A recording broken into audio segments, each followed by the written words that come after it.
Happy New Year's Eve and welcome back to Know All Paranormal.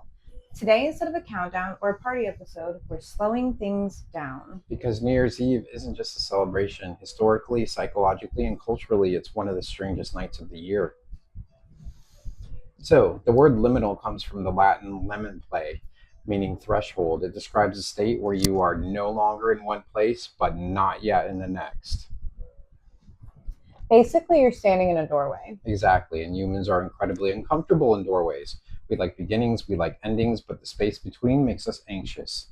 Which explains why this night messes with people, even if nothing bad is happening. Yeah, I never thought of all this. It's very interesting. New Year's Eve forces reflection. Whether you want it or not, your brain automatically reviews the past year, what worked, what didn't, what hurt. It's like an emotional recap. You didn't ask for it. Right. And when reflection combines with anticipation, it creates pressure. You're expecting to feel hopeful, even if you're tired, grieving, or just relieved that the year is over. That disconnect alone can make people feel unsettled. That disconnect is why New Year's Eve has so many superstitions across cultures. And they all sound different, but they're weirdly similar when you break them down. Exactly. Don't wash clothes. It symbolizes washing someone out of your life. Make loud noise to scare away spirits. Make sure the house isn't empty because emptiness invites loss. I also heard something about not sweeping because you'll sweep someone out of your life or something. Oh, wow. They weren't about luck. They were about control. Control during uncertainty. That's the pattern. Interestingly, New Year's Eve also has a spike in reports of unexplained experiences. And not like dramatic hauntings, more like just subtle things. People report shadow figures, sudden dread, deja vu, or the feeling of being watched. Which could be interpreted as paranormal or psychological. Yeah. Or both. Yeah. Heightened emotional changes, perception. Your brain fills gaps differently when it's overloaded. There's another pattern that comes up every year on New Year's Eve, and it's one of the most people never hear about, which is emergency responders, especially dispatchers. They've talked about getting calls that don't fit normal categories. And not like pranks or drunk calls. Calls where the person sounds calm but confused. They can't explain what's wrong, just something feels off.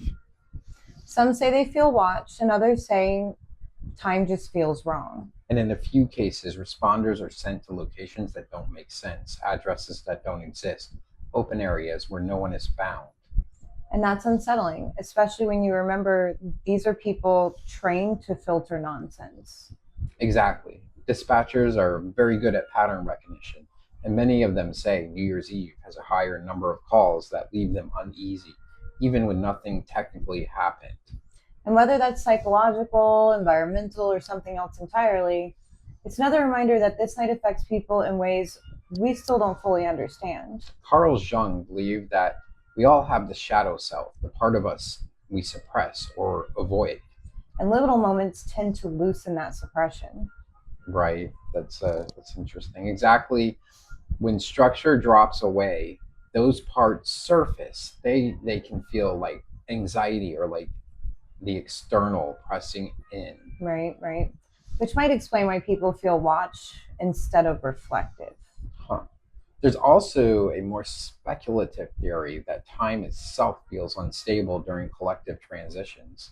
Because everyone agrees at once, this is the end. So everybody collectively is like, this is the end. It's the end of the year. Yes, humans collectively mark a boundary line in time, and some believe that creates a psychological or even energetic disturbance. Not enough to break reality, just enough to feel off. Like standing too long in a doorway. New Year's Eve sticks with people because it's a checkpoint. It asks questions without asking permission. Yeah, and what did you survive? What did you lose? What are you carrying forward? And what should have been left behind? So we're curious, do you feel excited on New Year's Eve? Or do you feel uncomfortable? Or do you feel drunk? And have you ever experienced something unexplained specifically on this night? Maybe that's why people drink a lot. I don't know. because they feel weird. So they're like, I'm having a drink. Let us know in the comments. We read all of them and make an honest effort to reply. And if you enjoy thoughtful paranormal discussions like this, make sure you're subscribed. We post new episodes every week. New Year's Eve isn't loud for everyone. Sometimes it's a quiet period, a heavy period, reflective. And maybe that's because it's not a celebration. It's a threshold. Right? Happy New Year. Bye. Bye.